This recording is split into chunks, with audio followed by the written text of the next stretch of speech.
যারা ঈমানের সাথে নেক আমল করে আল্লাহ তাআলার কাছে তারা যাই চাইবে আল্লাহ তাআলা তাই কবুল করবেন। শুধু এটাই কি শেষ? ওয়ায়াজিদুহুম মিন ফাদলি, আল্লাহ তাআলার কাছে সে চাইবে একটা, আল্লাহ তাআলা দিবেন তিনটা।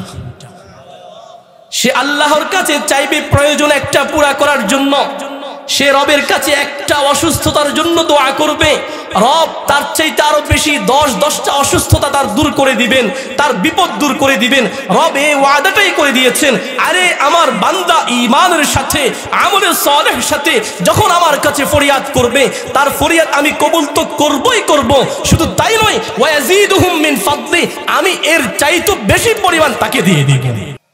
বহু মানুষ এমন আছে যারা মৃত্যু শয্যায় শায়িত অবস্থায় আছে, কিন্তু আমার রব আল্লাহ আমাকে সুস্থ রেখেছেন, ভালো রেখেছেন। দুনিয়ার শ্রেষ্ঠ মজলিস কোরআনের মজলিসে আসার বসার সুযোগ করে দিয়েছেন। এটা রবের পক্ষ থেকে আমার জন্য বিশেষ বড় দয়া এবং নিয়ামত।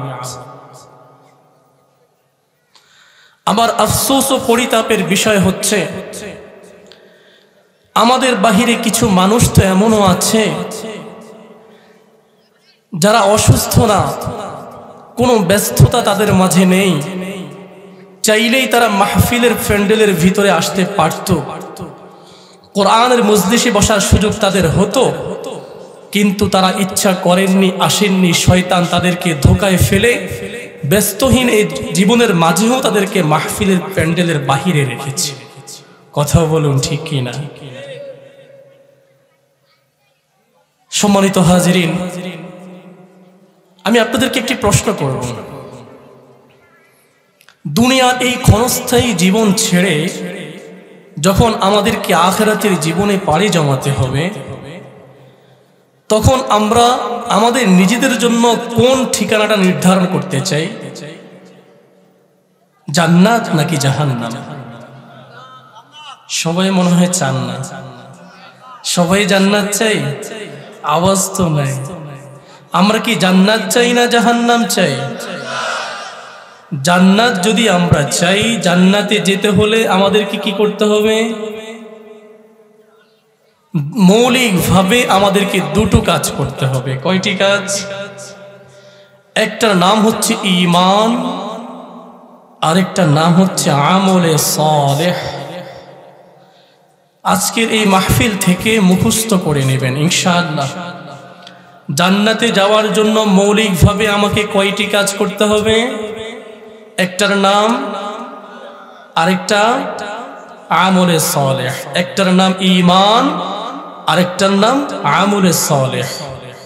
আচ্ছা, ঈমান আগে না আমলে সালেহ আগে?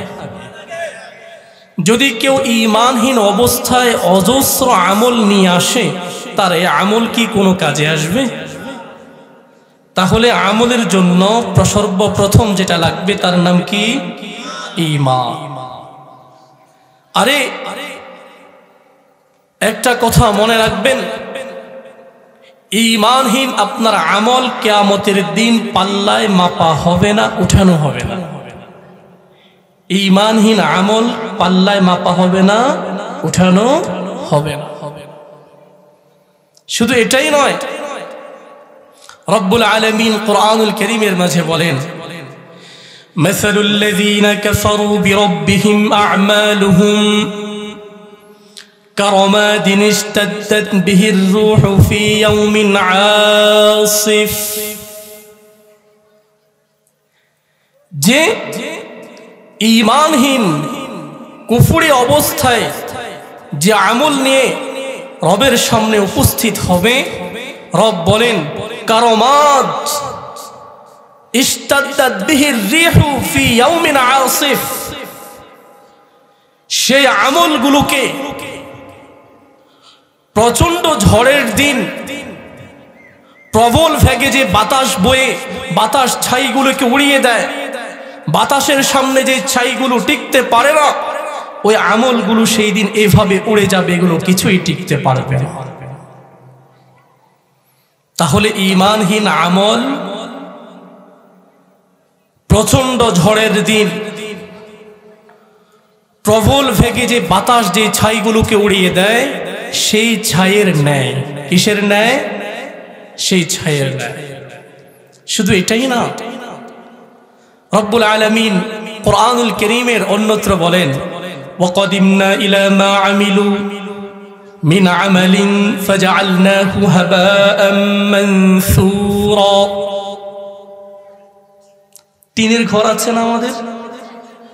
এই যে শীতকালীন সময় চলছে, দেখবেন সকালবেলা যখন সূর্যটা ওঠে, মিষ্টি রৌদ্রটা যখন টিনের ছিদ্র দিয়ে ঘরের ভিতরে ঢুকে, তখন ওই ছিদ্র দিয়ে যে আলোটা এসেছে সূর্যের, আলোর মাঝে কি পরিমাণ, প্রচুর পরিমাণ ধূলিকণা দেখা যায়। আমরা মনে করি যে হয়তো ধূলিকণা এই আলোর মাঝেই শুধু ঘুরপাক খাচ্ছে। আসলে কি বাস্তবতা হচ্ছে এখানেই ঘুরপাক খাচ্ছে না পুরো ঘরের মাঝে এইভাবে ধূলিকণা উঠতে থাকে? পুরো ঘরের মাঝে এইভাবে ধূলিকণা উঠতে থাকে। এখানে আলোটা মিষ্টিভাবে এসেছে বিধায় আমার চোখে ধরা খাচ্ছে, বাকিগুলো আমি দেখতে পাচ্ছি না, না দেখা অবস্থায় আছে।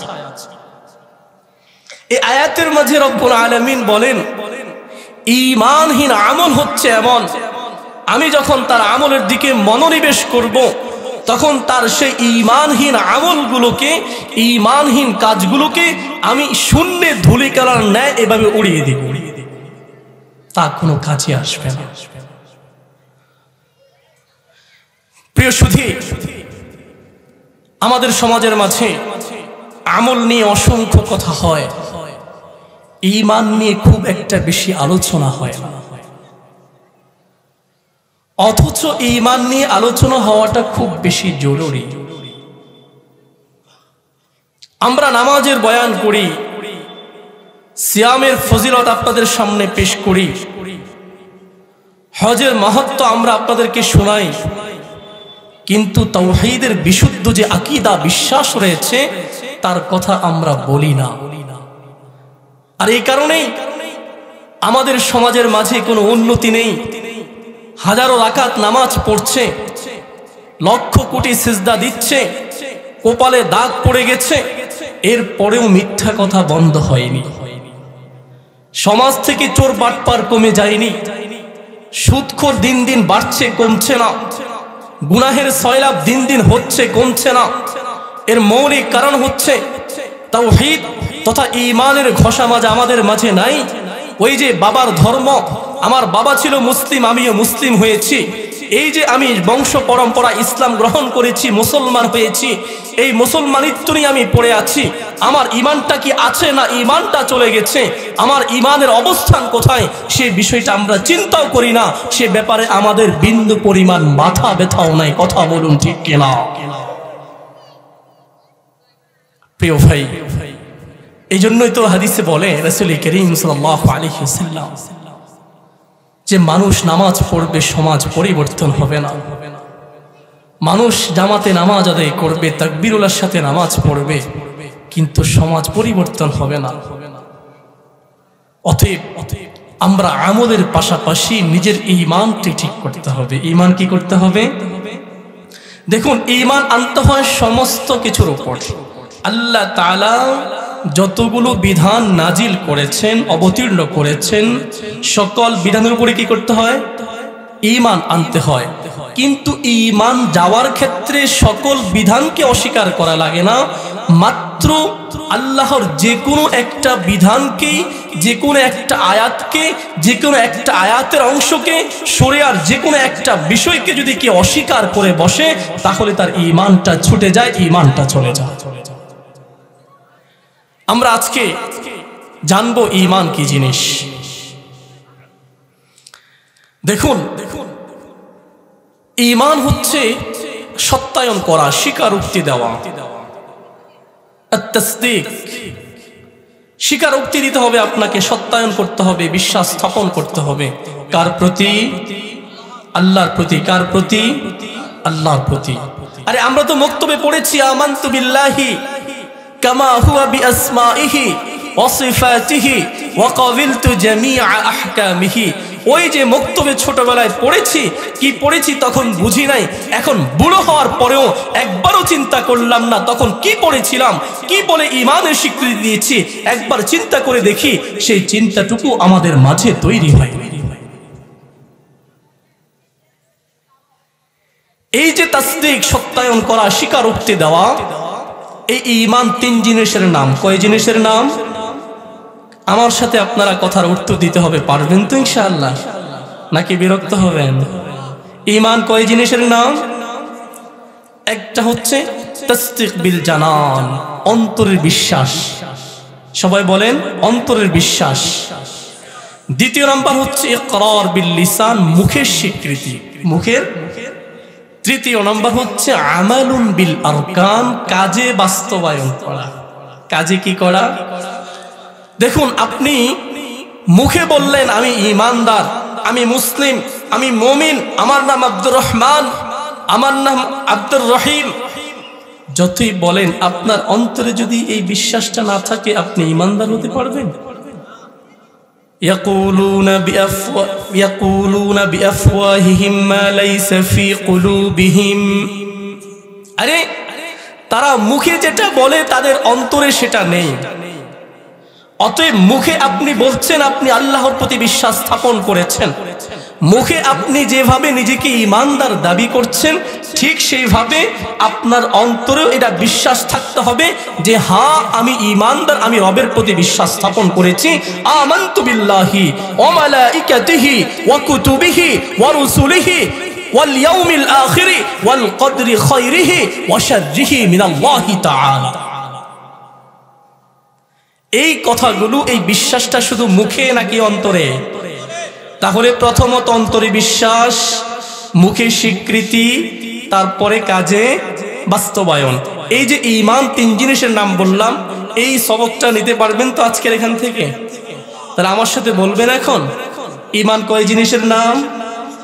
এক নাম্বার অন্তরে বিশ্বাস, দ্বিতীয় মুখে স্বীকৃতি, তৃতীয় নম্বর কাজে বাস্তবায়ন। আমি আবারও বলছি, ঈমান তিন জিনিসের নাম, অন্তরের বিশ্বাস, মুখের স্বীকৃতি, কাজে বাস্তবায়ন। এখন আপনাদেরকে জিজ্ঞেস করব, ঈমান কয় জিনিসের নাম? এক নম্বর, দ্বিতীয় মুখের স্বীকৃতি, দ্বিতীয়, তৃতীয়। ইনশাআল্লাহ আজীবন মনে থাকবে তো?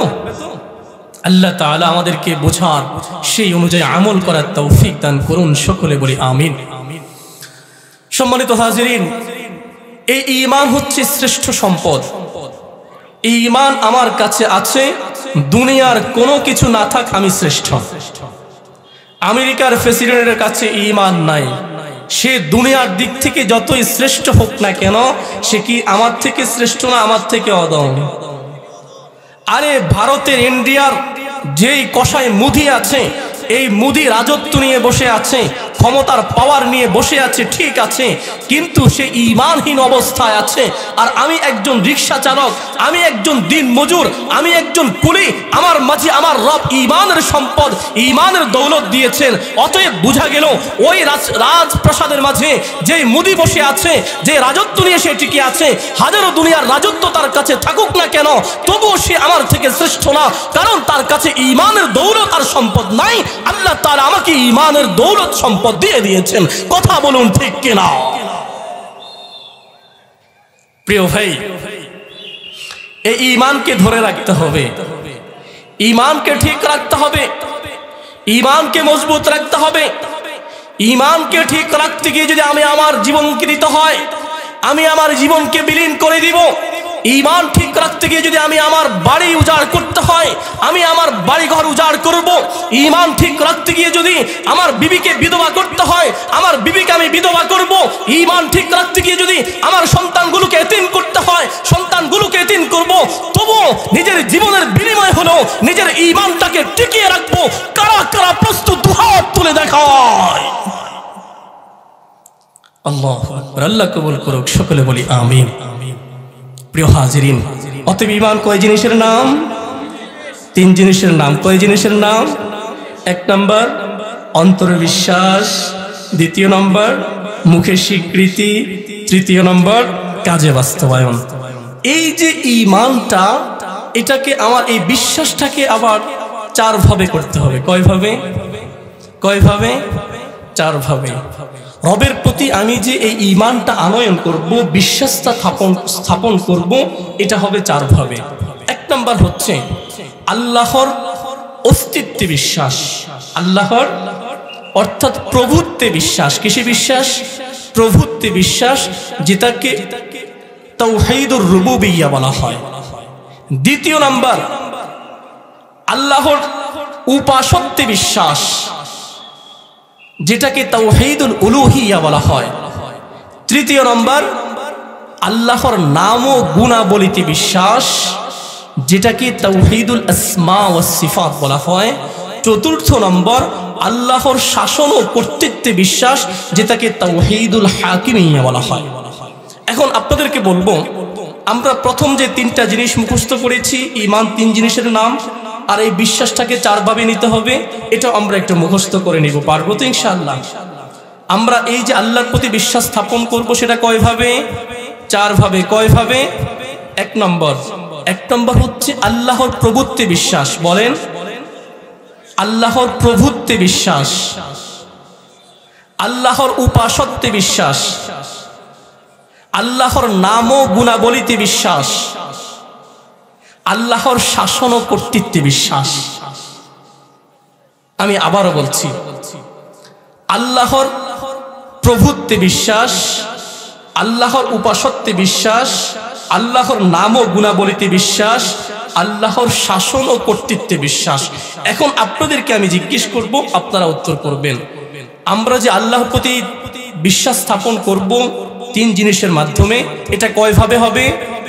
চার ভাবে। এক নম্বর আল্লাহর প্রভুত্বে বিশ্বাস, মাশাআল্লাহ। দ্বিতীয় নম্বর আল্লাহর উপাসত্বে বিশ্বাস, আল্লাহর। তৃতীয় নম্বর আল্লাহর নাম ও গুণাবলীতে বিশ্বাস। চতুর্থ নম্বর আল্লাহর শাসন ও কর্তৃত্বে বিশ্বাস। এখন এই চারটার মাঝে প্রথম যেটা তাওহীদুর রুবুবিয়্যাহ, আল্লাহর প্রভুত্বে বিশ্বাস। আল্লাহ তাআলা হচ্ছেন একক। আল্লাহ তাআলা হচ্ছেন একক, তার সাথে কোনো শরীক, লা শারীকা। আল্লাহর সাথে কি নাই? কোনো শরীক নাই। এখন আপনি আল্লাহর ইবাদত করেন, আবার মাজারে গিয়ে ঠু মারেন, তাহলে কি করলেন?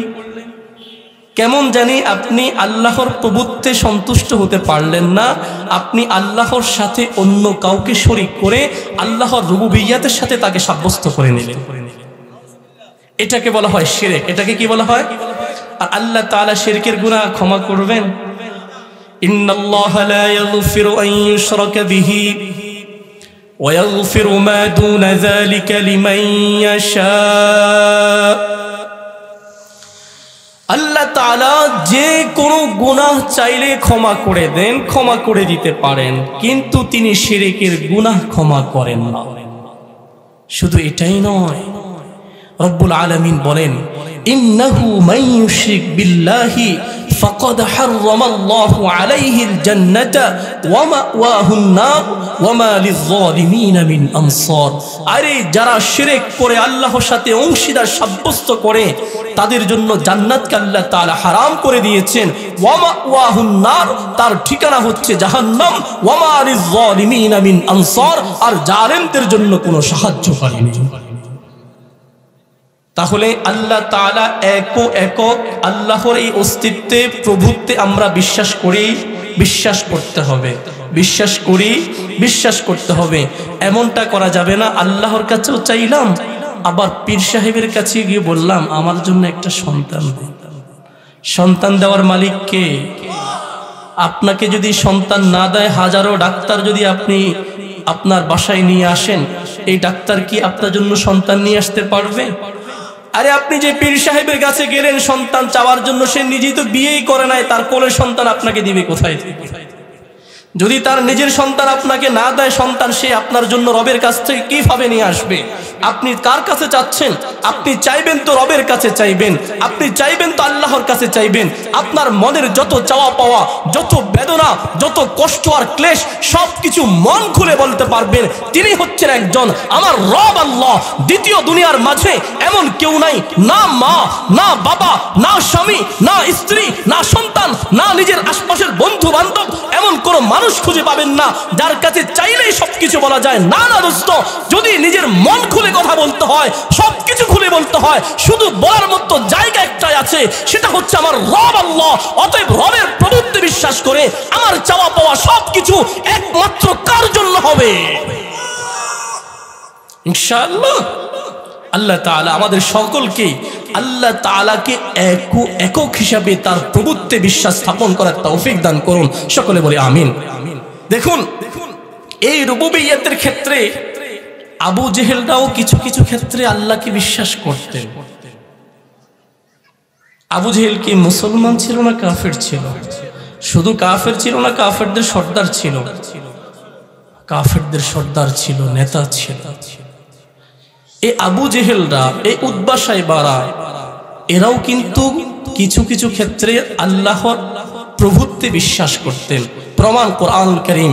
রব্বুল আলামিন বলেন, ওয়ালা ইন সালতাহুম মান খালাকাস সামাওয়াতি ওয়াল আরদা ওয়াসাখখারাশ শামসা ওয়াল কমারা লায়াকুলুন্নাল্লাহ। ও হাবিব, আপনি যখন তাদেরকে জিজ্ঞেস করেন যে এই আসমান, এই জমিন কে বানিয়েছে, ওয়াশ-শামসা ওয়াল কমার, এই চন্দ্র সূর্যকে তাদের কর্মে নিয়োজিত কে রেখেছে? আরে এই আবু জেহেলরা আপনাকে অপটে উত্তর দিবে যে লায়াকুলুন্নাল্লাহ, লামে তাকিদ নুনে তাকিদ সাকিলা একসাথে ব্যবহার করে তারা বলবে যে অবশ্যই আল্লাহ তাআলাই বানিয়েছেন, আল্লাহ তাআলাই তৈরি করেছেন। তাহলে তারা এটা বিশ্বাস করত তো না? শুধু এটা নয়, রব আমার প্রিয় নবী মুহাম্মদ রাসূলুল্লাহ সাল্লাল্লাহু আলাইহি সাল্লামকে বলেন যে আপনি তাদেরকে জিজ্ঞেস করুন, ওয়ালা ইন সাআলতাহুম মান খালাকাহুম, তোমাদেরকে কে সৃষ্টি করেছে, তাদেরকে কে সৃষ্টি করেছে, আপনি জিজ্ঞেস করুন। লা ইয়াকুলুন্নাল্লাহ, তারা তখন উত্তর করে আল্লাহ তাআলাই আমাদেরকে সৃষ্টি করেছে। এখন প্রিয় ভাই, আমাদের একটু প্রশ্নের উত্তর নেওয়া দরকার। তো মক্কার আবু জেহেলরাও আল্লাহর প্রভুত্বে বিশ্বাস করত, আমরাও আল্লাহর প্রভুত্বে বিশ্বাস করি, তাহলে তাদের মাঝে আমাদের মাঝে পার্থক্যটা কোথায়? অথচ আমরা ঈমানদার, তারা মুশরিক। আমরা জান্নাতি, তারা জাহান্নামী। পার্থক্য কোথায়? পার্থক্য হচ্ছে দ্বিতীয়টায়, আল্লাহর উপাসত্বের বিশ্বাসের ক্ষেত্রে তাদের মাঝে গড়মিল ছিল। তারা আল্লাহর প্রভুত্বে বিশ্বাস করত কিছু কিছু ক্ষেত্রে, ঠিক আছে, কিন্তু যখন তারা ইবাদত করত, ইবাদত করার ক্ষেত্রে তারা সরাসরি আল্লাহর ইবাদত করত না, তারা লাত উজ্জা মানাতের ইবাদত করত, মূর্তির পূজা করত। আর যখন তাদেরকে প্রশ্ন করা হতো কেন তোমরা এগুলোর ইবাদত করো, তখন তারা উত্তর করে বলতো মা না'বুদুহুম ইল্লা লিয়াকররিবুনা ইলাল্লাহি যুলফা, আরে আমরা এগুলোর মাধ্যমে আল্লাহর নিকটবর্তী হতে চাই, এগুলো আমাদেরকে আল্লাহর নিকটবর্তী করে দেয়। নাউযুবিল্লাহ। অথচ আল্লাহ তাআলা আর বান্দার মাঝখানে কি কোনো মাধ্যম আছে? কোনো মাধ্যম স্থির করার সুযোগ আছে? আল্লাহর সাথে বান্দার সাথে সম্পর্কটা কি মাধ্যমের দিয়ে নাকি সরাসরি? আল্লাহর সাথে বান্দার সম্পর্ক সরাসরি। বান্দা যত কঠিন মুসিবতে থাকুক না কেন, কঠিন বিপদে থাকুক না কেন, বান্দা পাহাড় সম পরিমাণ গুনাহ করুক না কেন, বান্দার গুনাহ যদি একেবারে আসমান ছুঁই হয়ে যায়, এরপর বান্দা যদি রবকে ইয়া রব্বি বলে ডাক দেয়, বান্দা যদি আল্লাহর কাছে ক্ষমা প্রার্থনা করে, আল্লাহ তাআলা বলেন ইন্নাল্লাহা ইয়াগফিরুয যুনুবা জামিআ, আরে বান্দা তুমি যদি আমার রহমতের প্রতি আশা রেখে নিরাশ না হয়ে আমার প্রতি প্রার্থনা করো, তুমি তাওবার মতো উত্তমভাবে তাওবা করো, গুনাহের জন্য ক্ষমা প্রার্থনা চাও, আমি তোমার জীবনের সমস্ত গুনাহগুলোকে একসাথে ক্ষমা করে মাফ করে তোমাকে বেগুনাহ মাসুম বাচ্চার নাই করে দেই। শুধু কি ইল্লা মান তাবা ওয়া আমানা ওয়া আমিলা আমালান সালিহান ফাউলাইকা ইউবাদদিলুল্লাহু সাইয়্যাতিহিম হাসানাত। রব বলেন কত মজার কথা, আরে যে তাওবা করে, ঈমানের সাথে নেক আমল করে, আল্লাহ তাআলা ওই মানুষটার জীবনে যে গুনাহগুলো সে করেছিল, ফাউলাইকা ইউবাদদিলুল্লাহু সাইয়্যাতিহিম হাসানাত, ওই গুনাহগুলোকে আল্লাহ নেকি দ্বারা পরিবর্তন করে দেন। সুবহানাল্লাহ। অতএব আমাদের ইবাদত একমাত্র কার জন্য হবে? তাহলে আমরা প্রভুত্বে যেমন বিশ্বাসী, উপাসত্ব বিশ্বাসী, আমাদের সবকিছু দাসত্ব একমাত্র কার জন্য হবে? আল্লাহর জন্য, নাকি দুনিয়ার নেতাদের জন্য? প্রিয় ভাই, যদি আল্লাহর সাথে নিজের নেতাকে একসাথ করে ফেলি, আল্লাহর সাথে নিজের প্রিয় জনকে একসাথ করে ফেলি, নিজের পীর সাহেবকে একত্রিত করে ফেলি, তাহলে শুধু আল্লাহর ইবাদত হলো না, আল্লাহর ইবাদতের পাশাপাশি নেতার ইবাদত শুরু হয়ে যাবে। আল্লাহ তাআলা আমাদেরকে সঠিকটা বোঝার তৌফিক দান করুন, সকলে বলি আমিন। তৃতীয় নম্বর যেটা, আল্লাহর নাম ও গুণাবলীতে বিশ্বাস করা, এটাকে বলা হয় তাওহীদুল আসমা ওয়াস সিফাত। আল্লাহ তাআলা নিজের সুন্দর সুন্দর যে নামগুলো দিয়েছেন, অথবা প্যারা নবী মুহাম্মদ রাসূলুল্লাহ সাল্লাল্লাহু আলাইহি সাল্লাম যে নামগুলো আমাদেরকে জানিয়েছেন, আমরা ওই নামগুলো হুবহু ওইভাবেই বিশ্বাস করব। এর নাম হচ্ছে ঈমান। এর নাম কি? আল্লাহ তাআলার প্রতিটা সিফাত যেভাবে আছে ওইভাবে আমরা বিশ্বাস করি। আল্লাহ তাআলার সাথে আমরা কোনো কিছুকে সাদৃশ্য করি না, লাইসা কামিসলিহি শাই, বরং ওয়ালিল্লাহিল আসমাউল হুসনা ফাদউহু বিহা। আল্লাহ তাআলা বলেছেন যে তোমাদের যে আল্লাহর সুন্দর সুন্দর নামগুলো আছে, এই নামগুলো ধরে তোমরা আল্লাহকে ডাকো, আল্লাহ তাআলা তোমাদেরকে সেই ডাকে সাড়া দিবেন। সুবহানাল্লাহ। চতুর্থ নম্বর, আল্লাহর শাসন ও কর্তৃত্বে বিশ্বাস করা। আচ্ছা, সৃষ্টিকর্তাকে এই বিশ্বাস আমরা করে আসলাম, ইবাদত পাওয়ার একমাত্র উপযুক্ত কে? আল্লাহ, এই বিশ্বাস আমরা করলাম। সকল গুণে গুণান্বিত একমাত্র তিনি কে? আল্লাহ। তাহলে শাসন কর্তৃত্ব কার চলবে? নাকি মানুষের? আমরা যে শাসন ভার নিয়ে দুনিয়ার মাঝে বসে আছি, এটা কি আল্লাহর শাসন চলছে নাকি আমাদের নিজেদের বানানো শাসন চলছে? প্রিয় ভাই, যে সংবিধান নিয়ে আমরা গর্ব করি, এই সংবিধান কি আল্লাহর দেয়া সংবিধান নাকি মানব রচিত সংবিধান? তো মানব রচিত সংবিধান দিয়ে যদি কেউ নিজের জীবনটাকে পরিচালনা করে সন্তুষ্ট থাকে, সে কি কখনো ঈমানদার থাকতে পারে? একটা হচ্ছে আমি বাধ্য হয়ে আছি, কিছুই করার নেই, আরেকটা হচ্ছে এই সংবিধান নিয়ে আমি গর্ব করি, হ্যাঁ আমার দেশের সংবিধান হচ্ছে শ্রেষ্ঠ সংবিধান, আমার দেশের সংবিধান হচ্ছে জনগণের সংবিধান, আমার রাষ্ট্রের সংবিধান হচ্ছে আমার জন্য সংবিধান। ও প্রিয় ভাই, না না না, একজন মুসলিম কখনো এমন কথা বলতে পারে না।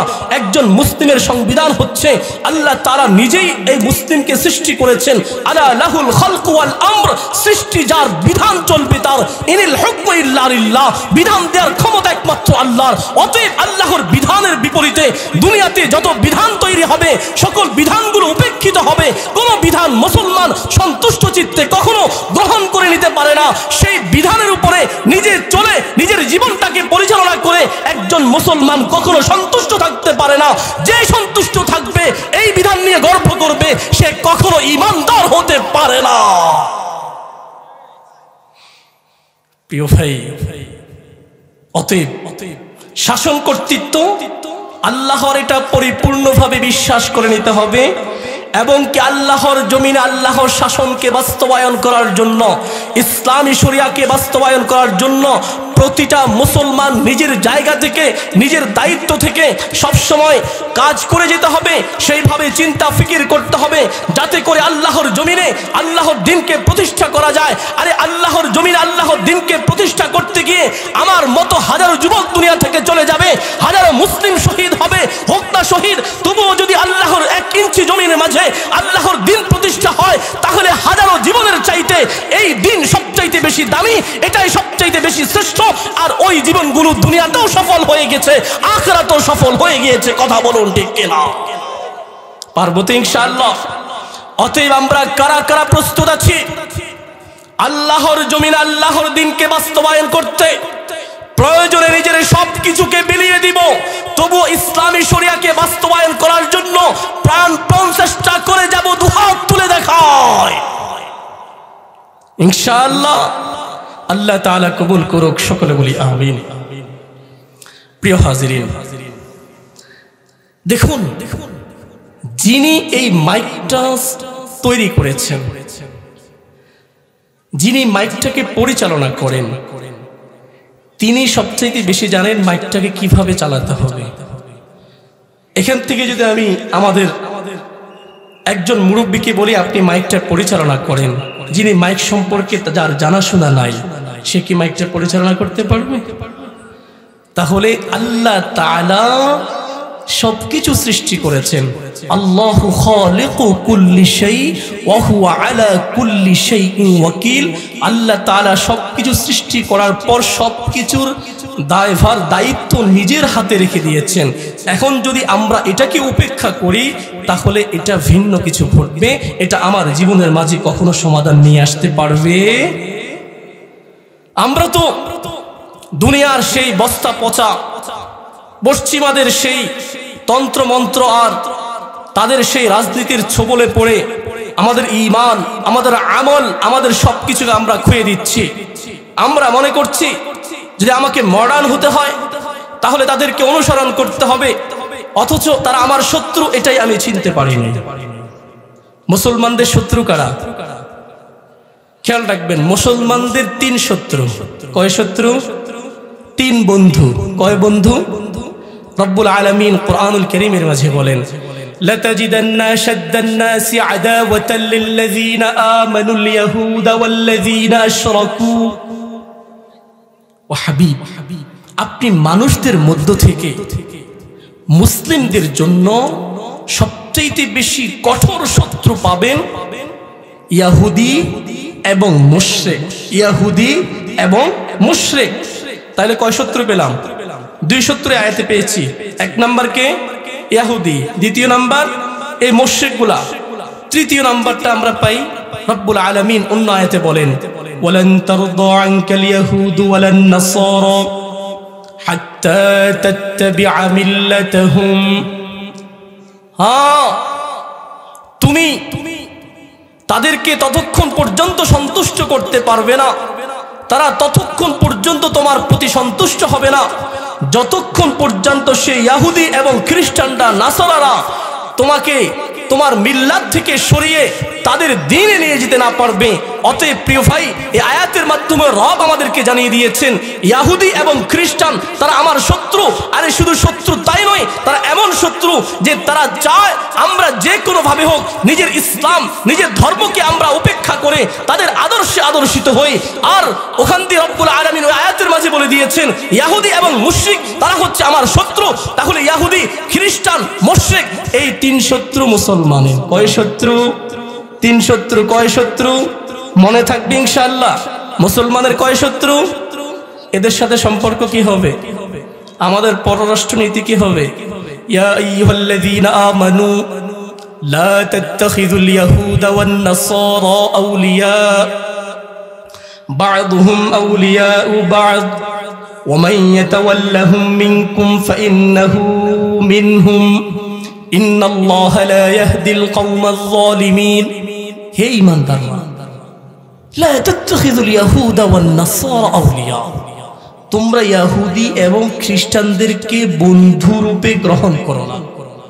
বা'দুহুম আউলিয়াউ বা'দ, তারা নিজেরা একে অপরের বন্ধু। অতএব ওয়া মান ইয়াতাওয়াল্লাহুম মিনকুম ফাইন্নাহু মিনহুম, তোমাদের মধ্য থেকে যারাই তাদেরকে বন্ধু বানাবে, তাদের আদর্শ গ্রহণ করে নিবে, সে তাদেরই অন্তর্ভুক্ত হয়ে যাবে। কখনো সে নিজেকে ঈমানদার আর মুসলিম দাবি করতে পারবে না, ঈমানদারদের কাতারে সে দাঁড়াতে পারবে না। আরে এখানে তো আল্লাহ তাআলা ইহুদি খ্রিস্টানদের কথা বলেছেন। অন্য আয়াতে রব্বুল আলামিন বলেন, ইয়া আইয়ুহাল্লাযীনা আমানু লা তাত্তাখিযু আবাআকুম ওয়া ইখওয়ানাকুম আউলিয়া ইন ইসতাহাব্বুল কুফরা আলাল ঈমান। হে ঈমানদাররা, যদি তোমার আপন বাবা, তোমার ভাই, তোমার আপন যারা আছে তারাও ইসলামের চাইতে, দ্বীনের চাইতে সেই আদর্শগুলোকে সবচাইতে বেশি পছন্দ করে, তাহলে তোমরা তাদেরকেও বন্ধুরূপে গ্রহণ করো না। আরে নিজের বাবা যদি আমার দ্বীনের বিরুদ্ধে চলে যায়, আমি বাবার বিরুদ্ধে চলে যাব ঈমানের স্বার্থে। কিসের স্বার্থে কথা বলেন? আমার ভাই যদি ইসলামের বিরুদ্ধে চলে যায়, ওই ভাইয়ের পরিচয় আমার থাকবে না। এটাই হচ্ছে ঈমানের দাবি। হ্যাঁ, বদরের যুদ্ধে আবু বকর রাদিয়াল্লাহু তাআলা আনহুর ছেলে আব্দুর রহমান মুসলমানদের বিরুদ্ধে লড়াই করেছিল। আবু বকর কে জানেন তো? শ্রেষ্ঠ উম্মত রাসূলের সবচেয়ে প্রিয়, সবচেয়ে কাছের মানুষ ছিলেন। এই আব্দুর রহমান যখন ইসলাম গ্রহণ করে পরবর্তী সময় একদিন সে তার বাবাকে বলে যে, বাবা, আমি বদরের যুদ্ধে আপনাকে আমার তরবারি একেবারে ডগায় পেয়ে গিয়েছিলাম। আমি চাইলে আপনাকে হত্যা করতে পারতাম, কিন্তু আমি শুধু ওই সময় আপনাকে হত্যা এই জন্য করিনি যে আপনি তো আমার বাবা। তখন আবু বকর কি উত্তর দিয়েছে সন্তানকে? ও আব্দুর রহমান, শোনো, তুমি তো আমি তোমার বাবা, এই জন্য তুমি আমাকে তোমার তরবারির ডগায় পাওয়ার পরেও হত্যা করোনি, কিন্তু আল্লাহর কসম করে বলছি ওই সময় তুমি মুসলমানদের বিরুদ্ধে অবস্থান নিয়ে লড়াই করেছিলে। আর তখন যদি তুমি আমার ছেলে আর আমি তোমাকে যদি বাবা হিসাবে আমার সামনে তুমি সন্তানকে পেতাম, আমি সন্তানের পরিচয় তখন চিন্তা করতাম না, আমি তোমাকে আগে হত্যা করতাম। কারণ এটাই ছিল আমার ঈমানের দাবি। তখন সন্তান আমার সন্তান কিনা, রক্তের বাঁধন তখন পরিচয় ছিল না। আমার পরিচয় তো হবে ঈমানের ভিত্তিতে, আমার ভ্রাতৃত্ব হবে ঈমানের ভিত্তিতে, আমার ভাই হবে একজন ঈমানদার, আমার বন্ধু হবে একজন ঈমানদার। একজন কাফের, একজন মুশরিক কখনো একজন মুমিনের, একজন ঈমানদারের বন্ধু হতে পারে না। বন্ধু যদি হতে হয়, ইন্নামাল মুমিনুনা ইখওয়া, ভাই যদি হতে হয়, তাহলে আমার ভাই হবে আমার মুসলিম ঈমানদার ভাই। কথা বলুন ঠিক কিনা? আমরা কি করছি? উল্টাটা করছি। প্রিয় ভাই, আল কুফরু মিল্লাতুন ওয়াহিদা, পুরো কুফফার শত্রু একত্রিত হয়ে আছে। তারা চাচ্ছে আল্লাহর এই জমিন থেকে আমাদেরকে তারা মিটিয়ে দিতে। কিন্তু আমরা রাসূল করিম সাল্লাল্লাহু আলাইহি ওয়াসাল্লামের সেই হাদিসকে সামনে রেখে একত্রিত হয়ে, একতাবদ্ধ হয়ে বলতে চাই, আর রাজুলু কারাজুলিন ওয়াহিদিন, আমরা মুসলমানরা এক দেহের নয়। অতএব আমরা মুসলমানরাও জানিয়ে দিতে চাই পুরো বিশ্ব কুফফার শক্তিকে যে আমরা আল মুসলিমুনা কারাজুলিন ওয়াহিদিন, প্রয়োজনে আল্লাহর জমিনে আমরা একত্রবদ্ধ হয়ে এই কুফরি শক্তিকে নাস্তানাবাদ করে আল্লাহর জমিনে আল্লাহর দ্বীনকে বাস্তবায়ন করতে এক হাতে হাত রেখে ঐক্যবদ্ধ হয়ে ময়দানে ঝাঁপিয়ে পড়তে রাজি আছি। কারা কারা দুহাত তুলে দেখায়? পারবো ইনশাআল্লাহ। মুসলমান যুবক, এখন থেকে প্রস্তুত হতে হবে। ভবিষ্যৎ খুবই অন্ধকার, কিন্তু আমরা যদি একতাবদ্ধ হয়ে যেতে পারি, একত্রিত হয়ে যেতে পারি, ইনশাআল্লাহ বিজয় মাল্য আল্লাহ তাআলা আমাদেরকে দিবেন ইনশাআল্লাহ। আরে দেখুন না, যেই America lakh crore billion dollar খরচ করে আমাদের বাড়ি ঘরে আগুন জ্বালায়, গাজার আমার মুসলিম আহত মা বোনদের হাসপাতালগুলোকে শেষ করে দেয়। সর্বশেষ যে হাসপাতালটা ছিল গাজার মাঝে, সেই হাসপাতালটাও গত মাসে তারা শেষ করে দিয়েছে। একটা হাসপাতালকে তারা অবশিষ্ট রাখেনি, সবগুলো আগুন দিয়ে পুড়িয়ে দিয়েছে। আর আমার রব দেখিয়ে দিয়েছেন, রব যে নাসরুম মিনাল্লাহি ওয়া ফাতহুন করিব, আমার রবের সাহায্য কত কাছে আর কত নিকটবর্তী। রব মুমিনের জন্য সুসংবাদ নিয়ে আসলেন, অবাশশিরিল মুমিনিন, মুমিন সুসংবাদ গ্রহণ করছে। আজ আমেরিকার মতো জায়গায় যারা বিলিয়ন ডলার খরচ করে আমাদের বাড়িঘরগুলোকে জ্বালিয়েছে, আল্লাহ তাআলা বিনা খরচে সপ্তাহব্যাপী ধরে তাদের সবচাইতে বিলাসবহুল জায়গা অর্থের খুনে সেই ক্যালিফোর্নিয়াকে জ্বালিয়ে যাচ্ছে। এখন পর্যন্ত তারা সে আগুনকে নিভাইতে পারে না।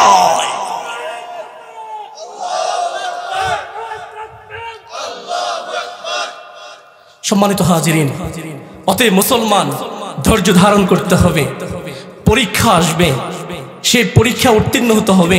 আরে যেখানে আমরা মুসলমানরা নির্যাতিত, নিপীড়িত হচ্ছি, বিশ্বের প্রতিটি প্রান্তে প্রান্তে মুসলমানরা রক্ত মুসলমানদের জর্জরিত হচ্ছে, আমরা মুসলমানরা এখানে বসে কিভাবে আরামে থাকতে পারি?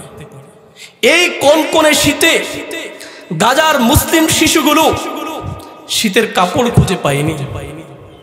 মায়েরা তাদেরকে আঁচল দিয়ে ঢেকে রাখার চেষ্টা করেছে, ঢেকে রাখতে পারেনি, দুনিয়া থেকে চলে গেছে। ও মুসলমান, কি জবাব হবে রবের কাছে? এটাই কি ঈমানের দাবি? আমি ঈমানদার দাবি করছি, আমি নিজেকে মুসলিম দাবি করছি। আমি জানি আমি যদি মুসলিম হয়ে থাকি, আমি যদি ঈমানদার হয়ে থাকি, আমার ঈমানের দাবি হচ্ছে আমার অপর মুসলিম ভাইয়ের সহযোগিতা করা, অপর মুসলিম ভাইয়ের বিপদে তার পাশে এগিয়ে যাওয়া। কিন্তু আমরা সেটা করতে পারছি না। আল্লাহর কাছে ফরিয়াদ করি এবং সেই জন্য এখন থেকে আমরা সেভাবে মাঠ তৈরি করে প্রস্তুত হয়ে যাই। আল্লাহ তাআলা সেই তৌফিক আমাদেরকে দান করুক। মুসলমানদের বিজয় মাল্য আমাদের মাধ্যমে ছিনে আনার সেই পথ আল্লাহ তাআলা সুগম করে দিন। সকলে বলি আমিন। প্রিয় হাজিরিন, আমরা বলতেছিলাম ঈমান তিন জিনিসের নাম: অন্তরে বিশ্বাস, মুখে স্বীকৃতি, কাজে বাস্তবায়ন। মাশাআল্লাহ, মনে আছে। আর এইটাকে বাস্তবায়ন করতে হবে তিন ভাবে। কয় ভাবে? চার ভাবে। এই বিশ্বাসটা কয়টা বিষয়ের উপর হবে? আল্লাহ তাআলার প্রতি বিশ্বাসটা হবে চার ভাবে। একটা হচ্ছে আল্লাহর প্রভুত্বে বিশ্বাস, যেটাকে তাওহীদুর রুবুবিয়্যাহ বলা হয়। আরেকটা হচ্ছে আল্লাহর উপাসত্বে বিশ্বাস, ইবাদত পাওয়ার উপযুক্ত একমাত্র আল্লাহ, দুনিয়ার কোনো ব্যক্তি না, দুনিয়ার কোনো রাজা না, দুনিয়ার কোনো বাদশা না, দুনিয়ার কোনো তাগুতি গোষ্ঠী না, দুনিয়ার কোনো পীর না, দুনিয়ার কোনো মাজার না। ইবাদত পাবে শুধুমাত্র আমার রব। আমি শুধুমাত্র আমার রবের ইবাদত করব, এর বাইরে ভিন্ন কিছু না। তৃতীয় নম্বর, আল্লাহর নাম ও গুণাবলীতে বিশ্বাস। চতুর্থ নম্বর, আল্লাহর শাসন ও কর্তৃত্বে বিশ্বাস। এটা মনে থাকবে ইনশাআল্লাহ। তাহলে আমরা দুটো কথা শিখলাম। এক নাম্বার, ঈমান তিন জিনিসের নাম। দ্বিতীয় নাম্বার, এই বিশ্বাসটা চার ভাবে হবে। এই দুটো কথা আজকে আমরা এখান থেকে নিয়ে যাব ইনশাআল্লাহ। এরপরে আমরা আরেকটা কথায় আসি, যেটা ছোট্ট করে আমরা শেষ করব। আমরা বলেছিলাম আমরা জান্নাতে যেতে চাই, আর জান্নাতে যাওয়ার জন্য কয়টি কাজ লাগবে? ভুলে গেছে? কয়টি কাজ? একটার নাম ঈমান, আরেকটার নাম আমলে সালেহ, আরেকটার নাম আমলে সালেহ। দেখুন, আল্লাহু আকবার, এই আমলে সালেহ কেমন জিনিস! আমরা নিজেদেরকে মুসলিম দাবি করি না। এই ইসলাম হচ্ছে একটা বৃক্ষ। এই বৃক্ষের শিকড় হচ্ছে ঈমান, আর তার পত্র পল্লব ঢালাপালা হচ্ছে আমল, নেক আমল। অতএব এই জন্য বলা হয় যে আল ইসলামু ঈমানুন ওয়া আমালুন। ইসলাম হলো ঈমান ও আমলের সমন্বয়। ইসলাম হলো ঈমান ও আমলের সমন্বয়, দুইটার পরিপূরক। কেমন পরিপূরক? দেখুন, ঈমান যে শিকড়, ওই শিকড়ের সাথে সম্পৃক্ত হচ্ছে কাণ্ড, তার সাথে সম্পৃক্ত হচ্ছে গাছের ঢালাপালা। অতএব সবকিছু একসাথে। আপনি যদি নিজেকে ঈমানদার দাবি করেন, আপনার ঈমান আপনাকে আমলের দিকে টেনে নিয়ে আসবে। আপনি ঈমানদার দাবি করবেন, আপনি আমল করবেন না, বছরকে বছর চলে যাবে, আপনার কাছে দিনের কোনো কিছু খুঁজে পাওয়া যাবে না। আপনি ভাবতেও পারছেন না কোন সময় আপনার ঈমানটা শেষ হয়ে গেছে, আপনি জানেনই না। এই জন্য ঈমানের সাথে আমল লাগবে। আর এই আমলের কিন্তু সুসংবাদও আছে। কি আছে? সুসংবাদ আছে। আল্লাহু আকবার। প্রথমত আমরা যেটা বলবো, ঈমান ও আমল নিয়ে যে ব্যক্তি চলবে, আল্লাহ তাআলা তাকে দুনিয়াতে প্রথমত পুরস্কৃত করবেন। আখিরাতের পুরস্কার তো আমরা সকলেই জানি। দুনিয়ার এক নাম্বার পুরস্কার কি? প্রতিটা মানুষ চায় যে আমাকে সবাই ভালোবাসে, সবাই আমাকে মহব্বত করুক। এটা মানুষ চায় না? আর আমার রব সূরা মারিয়ামের মাঝে কি বলেন? ইন্নাল্লাযীনা আমানু ওয়া আমিলুস সালিহাতি সায়াজআলু লাহুমুর রহমানু উদ্দা। যে ঈমান আনে, নেক আমল করে, সায়াজআলু লাহুমুর রহমান, আল্লাহ তাআলা তার জন্য ভালোবাসা বিস্তৃত করে দেন। সুবহানাল্লাহ। সেটা কিভাবে?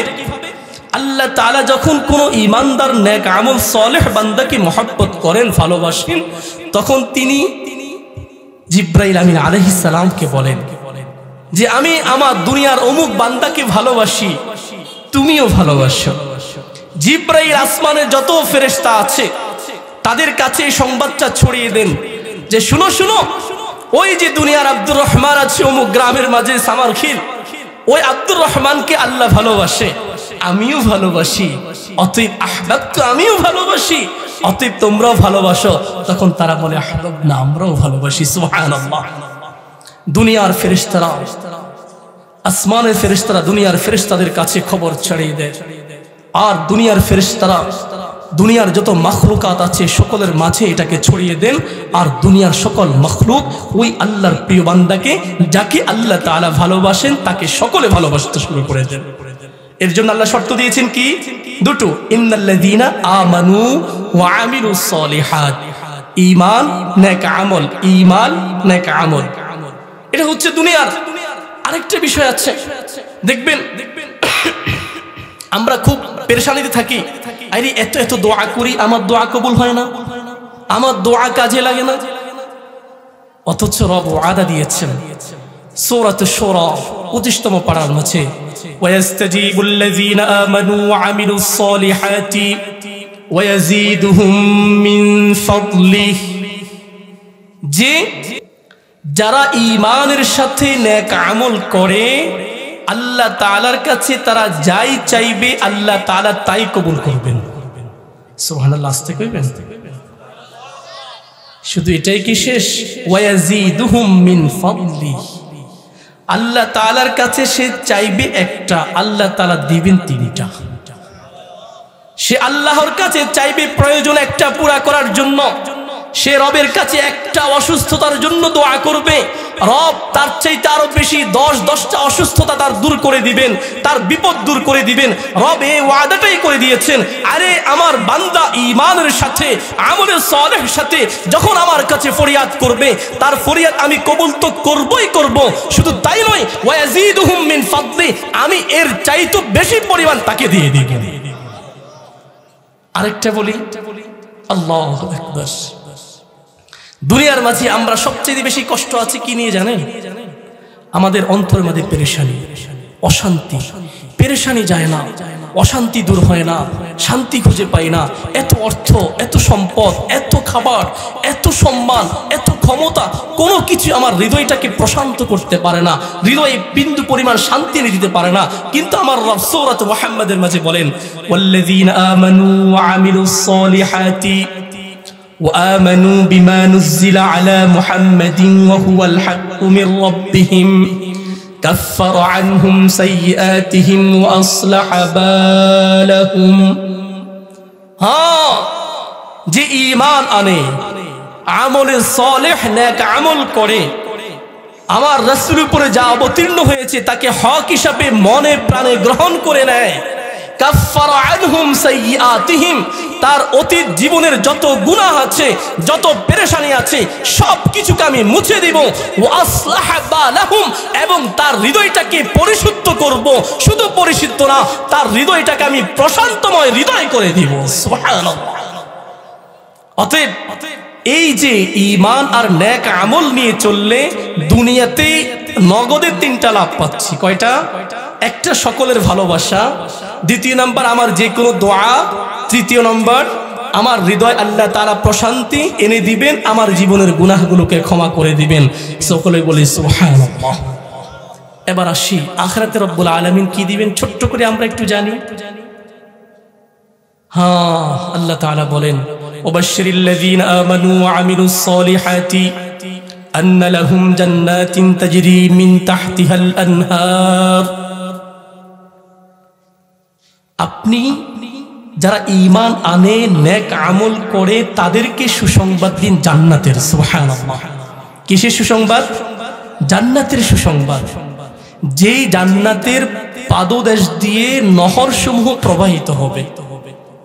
অন্য আয়াতে সূরা বাকারার আরেকটি আয়াতে রব্বুল আলামিন বলেন, ওয়াল্লাযীনা আমানু ওয়া আমিলুস সলিহাতি উলাইকা আসহাবুল জান্নাতি খালিদিনা ফিহা হুম ফিহা খালিদুন। যে যারা ঈমান আনে, নেক আমল করে, তারাই হচ্ছে জান্নাতের বাসিন্দা। সুবহানাল্লাহ। সেখানে তারা আবাদুল আবাদ থাকবে। একটু কথার পয়েন্টগুলো খেয়াল রাখবেন। প্রথম আয়াতে আল্লাহ কি বলেছেন? সুসংবাদ দিয়েছেন, এরা জান্নাতি। এই আয়াতে বলছেন এরা জান্নাতের বাসিন্দা। এরপরে যে আয়াতটা বলছি, রব্বুল আলামিন বলছেন, ওয়াম্মাল্লাযীনা আমানু ওয়া আমিলুস সলিহাতি ফায়ুওয়াফফীহিম উজুরাহুম ويزيدهم من فضله فيوفيهم أجورهم والله لا يحب الظالمين। যারা ঈমান এনেছে, নেক আমল করেছে, আল্লাহ তাআলা তাদেরকে পরিপূর্ণ প্রতিদান দিবেন। সুবহানাল্লাহ। অন্য আয়াতে রব্বুল আলামিন কি বলেন? ওয়াল্লাযীনা আমানু ওয়া আমিলুস সালিহাতি সানুদখিলুহুম জান্নাতিন তাজরি মিন তাহতিহাল আনহার খালিদিনা ফিহা।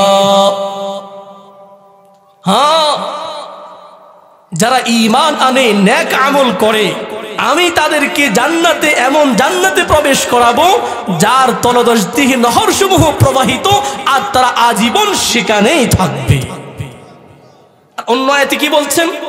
ইন্নাল্লাযীনা আমানু ওয়া আমিলুস সালিহাতি কানাত লাহুম জান্নাতুল ফিরদাউসি নুজুলা। আরে আল্লাহ তাআলা শুধু জান্নাত দিবেন তাই নয়, রব ওয়াদা দিচ্ছেন যে ব্যক্তি ঈমানের সাথে আমলে সালেহ করবে, নেক আমল করবে, আল্লাহ তাআলা তাকে জান্নাতুল ফিরদাউস দান করে দিবে। এখানেই তো শেষ না। এরপর রব্বুল আলামিন বলছেন ইন্নাল্লাযীনা আমানু ওয়া আমিলুস সালিহাতি উলাইকা হুম খায়রুল বারিয়া। আরে ঈমান আর নেক আমল করে যারা, দুনিয়ার সকল মানুষের মাঝে সেরা তারা। এবার একটু হিসাবটা মিলান।